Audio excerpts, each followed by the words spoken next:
Hi everyone, welcome back to my channel. Today I'm going to be doing my first watercolor ever, so I hope you enjoy doing this with me.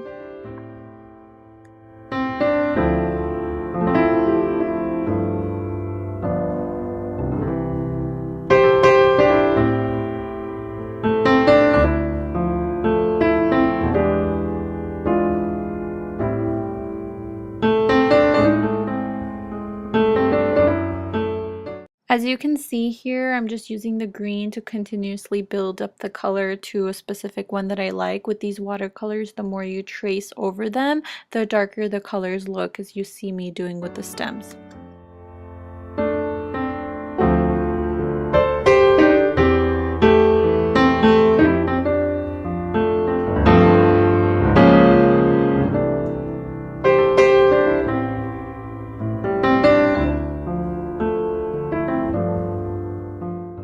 Here you see me painting in every other petal, and the reason for this is, and I actually learned this by watching other watercolor with me videos, is that in order to be able to differentiate the different petals, because ultimately we're using the same red color, so in order to be able to differentiate between the petals that are going to be next to each other, you do every other petal and you let it dry, and then you start doing the other ones, and the goal of this is to be able to differentiate them.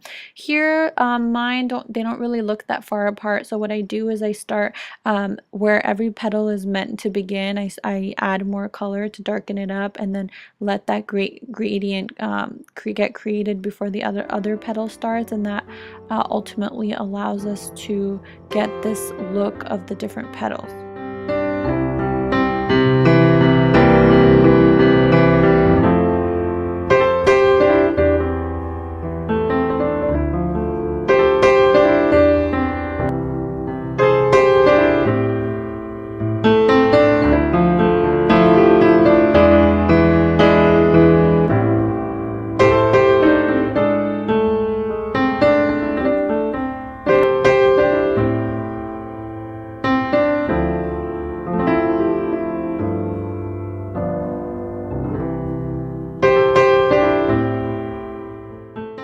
So with the second flower, you'll see that I don't do any of the darkness, and I think that this second flower actually came out much nicer than the first one.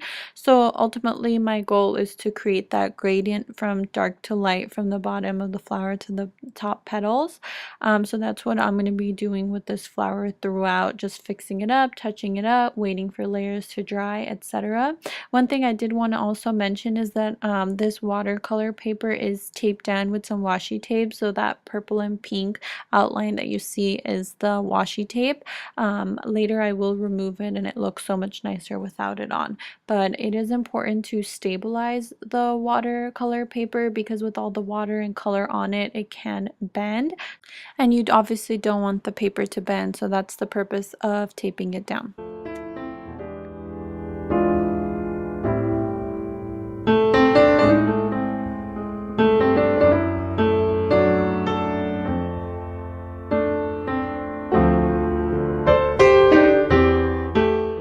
For some effect, I go ahead and splatter the paint around it, and I like doing this because since it's my first time watercoloring, I would know that it was very not sloppy looking ish, not perfect looking, so I thought that the splatter gave it a little disheveled look, which I think added to the personality of the painting.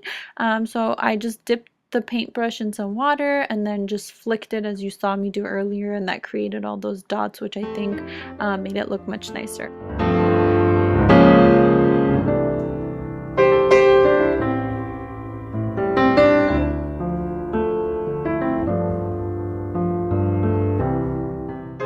I went ahead and added an extra petal here to that second flower just because I thought it would make it look nicer. I know I hadn't initially drawn it in, but that's part of the fun of all of this. Is just you get to change it around as you're painting, adjust it, see what looks nice and what doesn't.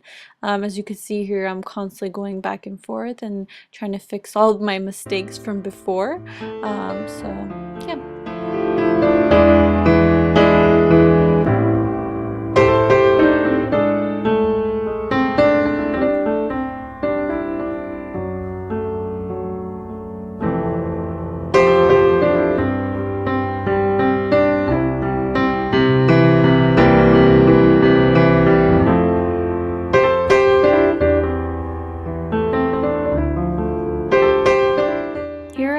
ahead and grab one of the Faber-Castell markers in extra small, and I'm just tracing the image. I'm not doing a perfect trace. Sometimes I under trace, sometimes I over trace. Like for example with the stems, I just mark one side of it, and I feel like it really added to the overall look.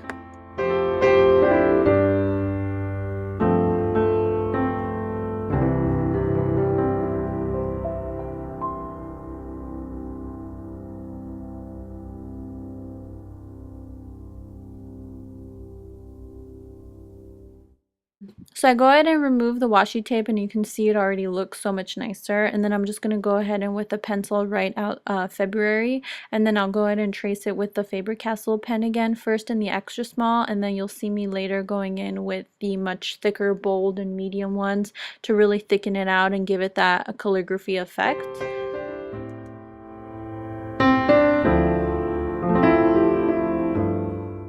And then now here's just a close-up of the final result. I hope you guys enjoy. Thank you so much for watching, and until next time, thank you.